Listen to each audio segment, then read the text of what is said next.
to the Navigating Credit Union Broadcast Center. I'm Molly O'Brien. I'm joined with Dan Costa and Jody King with the DEM, and you're a quahogger. Yes, I am. Shell fisherman. Is that the best way to say it? Well, shellfisherman, quahogger. Everybody likes the title, so I'm a commercial wild harvest bivalve extractor. I like that way better than what I just said. Perfect. Well, thank you both so much for joining us. I really appreciate it. This is Quahog Week, and we are celebrating local seafood in Rhode Island, which I myself really like to enjoy. I love that you enjoy it. Yes, so thank you again both so much for joining us. So let's talk a little bit, let's start off by talking about how Quahog Week came about, and we'll start there. Great. The Rhode Island DEM, through the Seafood Marketing Collaborative, really wanted to take an opportunity to celebrate some of our shellfish heritage and some of our commercial fishermen like Jody. So we came up with Quahog Week. We wanted to do it right around this particular time of year because it's kind of like an in-between season, just after Christmas, just before the tourist season comes up, and we kind of identified it as a time that these guys could really use some push in the market. So we kind of came up with this idea. We have really, really great participation in our second year right now. We're really happy with the way it's going. 36 restaurants have signed up for this week, and so far I think it's going great. Fantastic. So let's talk a little bit about local seafood and quahogs and that kind of thing. How do we know if we're buying local seafood? Because I catch it. Great question, Molly. Thanks. Well, there are a couple of different ways. Well, first, you could buy it directly from a local supplier and ask some general questions. We also have a very, very nice Rhode Island seafood branded seal. This seal is backed up by legislation that any dealer or primary purchaser that signs up for it in the program can display it as a part of their product that they're selling. So if Jody were to dig some clams, sell it at a seafood dealer that is certified to carry this seal, that seal could be carried along with the product, certifying it to the end consumer that it is a local Rhode Island product. Okay, so if you don't see that, you're maybe buying it from somewhere else, or do those people just really need to get certified? I think they just really need to get certified. There's not a lot of exposure to the program. It's very, very new, so there's not a lot of people that really know too much about it. But through Quahog Week and different promotions such as that, we hope to gain a lot of support and a lot of momentum behind it. So far, it's working out really nicely. Okay, so start getting certified, people. Yes. That's the key word. And buy local. Buy Rhode Island clams. Buy my clams. So, all right, here we have it. So let's talk about this. Why is it important for people not only to buy local, but let's talk about in-season fishing and shellfishing. Let's talk a little bit about that. There is no in-season. It's 12 months a year, 365 days a year. You can buy local Rhode Island product here at most markets or stores. And what about for you? Is there a season for shellfishing or going quahogging? Actually, we shellfish 12 months of the year. I just came off my boat at 12:30 this afternoon. So we do this 12 months a year. We have various areas that open and close seasonally and management-wise. So there's plenty of shellfish, plenty of guys to catch them. You just have to go out and eat them. Okay, so there is apparently no season. But No. when we are buying stuff, is it important to be buying it local? And how come? We need to support you? You need to support local product. We bring in $75 million worth of clams per year. And if you do the multipliers to see what it actually turns out to, it's almost $1 billion a year that shellfishing brings into the state of Rhode Island. So it's a very, very productive business. So really, when we go back to that, it's supplying jobs for people in our economy. And when you look at it, starting with who's going out there and getting the product, and then you go to the next line, you're going to the restaurants, then you're going to the consumers. It really is feeding into our economy. And there is that whole local food economy, right? And that's kind of what Quahog Week goes into, right? You said it very nicely, Molly. Our food economy here in Rhode Island is very, very important. It's one of our governor's latest initiatives, and the DEM is really, really happy to support that, as well as the commercial fishing community. So every time you do buy local shellfish or finfish, whatever, you are supporting local Rhode Islanders.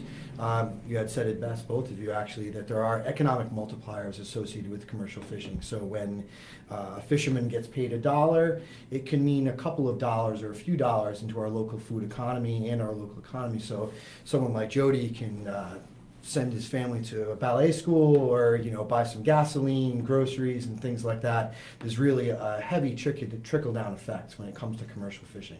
So a lot of these systems are very labor-intensive. So Jody may have to get worked on his boat, buy fuel.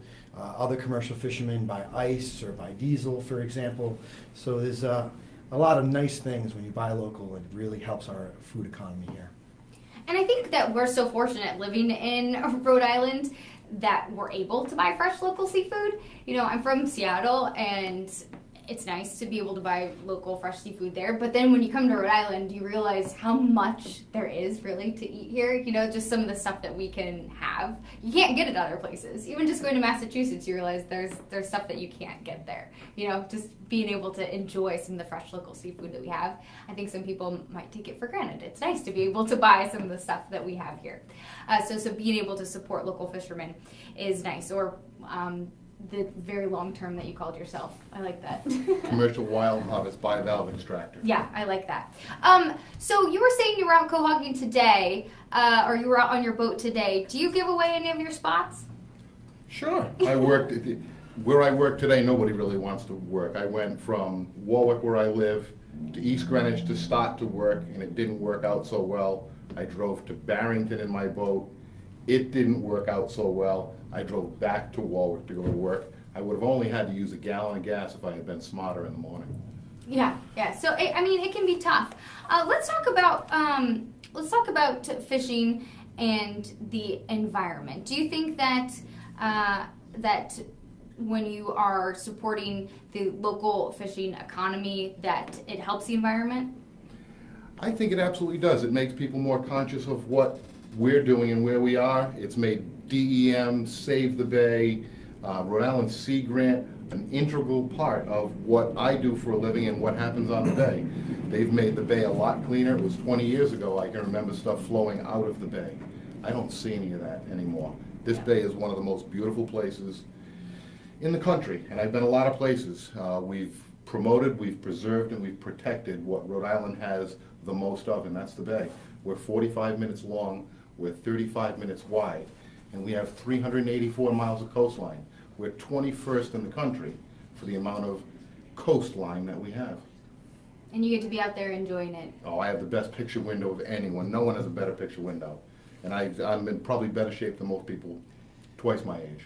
It's probably pretty tough out there, especially on days where it's pretty nasty out there. It is. To take yesterday, it was 19 degrees when I left the dock. That's without the wind chill, and the wind was blowing 30.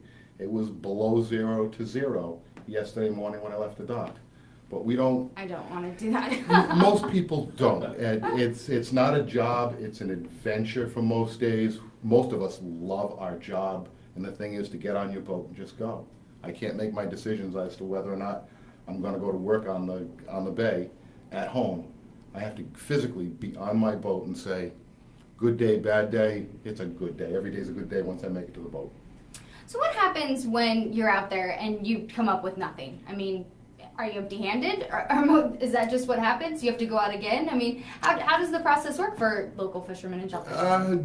God dictates what we catch. Either you're good at it or you're not. Some days I come home with 0, and some days I come home with a great paycheck. It's never a guarantee.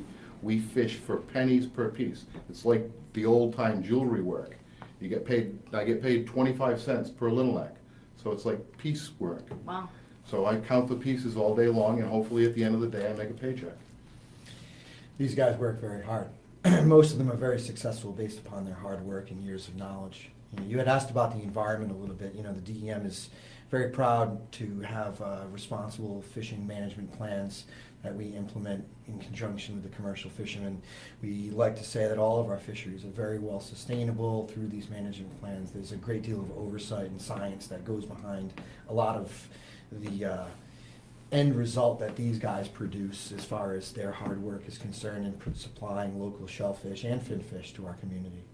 Yeah, and I think that sustainability is really kind of what we're looking for, to make sure things are sustainable. And that was kind of my question too, is does the season matter, being in season? And you said there is no real season when it comes to shellfish. Not really. The summertime is the preferred time because you're in shorts and t-shirt. You know, this time of year, it's long pants, overalls, t-shirts, sweatshirts, turtlenecks. It's a lot of gear. I'd rather go in a t-shirt, t-shirt and shorts with a pair of sandals to work.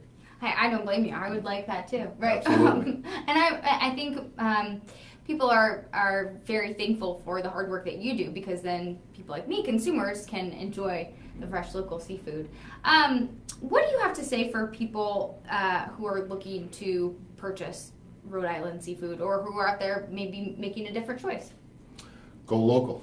Stay with like Dave's but Dave's is a great participant in this program, so I'd say go local, stay local. I think it's also really important to educate, themselves. The consumer should really ask some questions about where their seafood is coming from, get some knowledge behind what they're consuming and where they're purchasing from. I think a lot of people just assume a lot and don't necessarily ask the questions, but an educated consumer is really the best one. I think it's becoming easier and easier to find out that information now that we're asking more and more questions, especially when it comes to seafood, but really asking those questions and finding out the more information. I think it's becoming easier, but asking the questions makes a big difference. Makes an educated consumer. Great. Let's talk a little bit about the wrap party that you have going on for tomorrow. Very excited. Very, very excited. So the wrap party is going to take place at Narragansett Brewery. It's, I believe, the first public event that's going to be there, so we're really happy to have that. The local shellfishermen are going to be shucking clams there. There's Dave's Marketplace is going to be supplying some clam cakes and chowder there. And, of course, Narragansett Brewery is going to be pouring some local beer. It's going to be a nice celebration to the end of the Quahog week, and just, again, celebrate our accomplishments, the commercial fishermen's hard work, and our tradition and heritage here in the state. Perfect. Well, thank you both so much for joining us. I really appreciate it, and hopefully you can go out and support Quahog Week and support local fishermen and shellfishermen in Rhode Island. So thank you, Dan and Jody, both for joining us. Quickly, though, can you tell us about your Come Clam With Me class? The Come Clam With Me class, that's an awesome class. We started it 5 years ago, and it was 3 classes during the summer, and you might have 30 people that show up at each class. It's blossomed in 5 years. I now have, last year was 8 classes with up to 40 people showing up. Anybody in Rhode Island can come clamming. Check it out on the DEM website and come clam with me. You'll learn how to clam, you'll learn how to be a very efficient quahogger, and you'll catch a couple of recipes which I'll cook for you on the beach. It's a lot of fun. I've taken people out who've never gone clamming before, and they can't wait to come back. It sounds amazing. It is. It's a lot of fun. It sounds great. Well, thank you both so much for filling us in. And I love the slogan, go local, right? Yeah. I mean, that's what it's all about. Yep. If you need some more information, you can go on to Rhode Island Seafood. Dig Rhode Island. And check it out. Perfect. Thank Right you on. both so much Thanks for again. joining us. Thank you. I Thanks, really Bob. appreciate it. All right, so that's all on Quahog Week. Thank you both for supporting Rhode Island Seafood. Thank you. All right, so that's a little bit on Quahog Week and Rhode Island Seafood. So if you can support local fish.